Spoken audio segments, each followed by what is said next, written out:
Barchaga salom do'stlar. Sizlarмен tag'i sport жаңалықтар. Videoni бастамас burun arnaga tirkelib, videoga like bosuvni unutmangizlar. Eng so'nggi жаңалықтар tek qana bizde bo'ladi.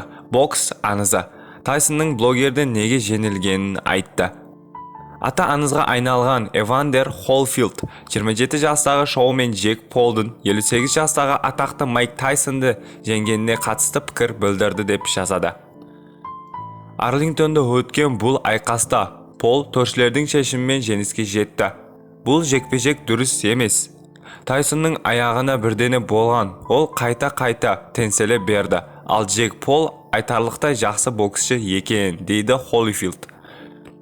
Холлифилд карьерасында Тайсонмен екі рет жұдырықтасқан. Біріншісінде 11 раундта техникалық нокаутпен жеңіске жетті.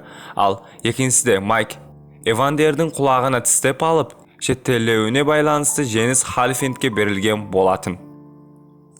Геннадий Головкин қызметке тағайындалды. Азия Олимпиадалық кеңесі ұйымы комитеттері енген және мүшелер таныстырды. Ұйымның спорт комитеті Геннадий Головкин тағайындалды деп хабарлайды. Тағайындалу туралы шешімді Азия Олимпиадалық кеңесінің президенті Раджа Радхир Сингх Үндістан Нью-Дели қаласында өткен 44-ші бас ассамблеясында қабылдады. Комитеттер құрамына Қазақстан ұлттық олимпиада комитеті басшысы мен қызметкерлері енді. Спорт комитеті Қазақстан президенті Геннадий Головкин тағайындалды. Бас хатшы Әлімжан Ақиев халықаралық қатынастар комитеті мүшесі болды. РП және маркетинг департаменті директоры Гүлназ Шүкенова медиа және бақ комитетіне кірді.